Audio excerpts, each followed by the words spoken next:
የብርሃን ሕይወት የሚጨምር ሰላም የሚጨምር ደስታ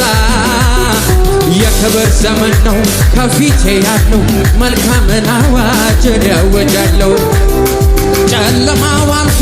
ያለቀስኩበት ዛሬ ብርሃን ሆኗል ረበኔ ዓለም ሁሉ ይስማ ይወቅልኝ ምክንያቱ ነው ኢየሱስ ስላለኝ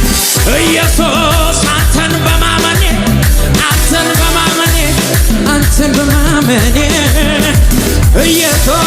አንተን በማመኔ አንተን በማመኔ ያልዘለላለ ወይ ባርነቴ ቀርቶ ወራሽ ሆንኩኔ ወራሽ ሆኛለሁ ወራሽ ሆኛለሁ ወራሽ ሆኛለሁ ወራሽ ሆኛለሁ ወራሽ ሆኛለሁ ወራሽ ሆኛለሁ አዬ ወራሽ ሆኛለሁ ልጅ ተባብሮኝ የሚዘል ማነው እዚህ ቤት ይሁንልህ ምስጋና ይሁን ጩኸት የለም ወይ ጩኸት የለም ወይ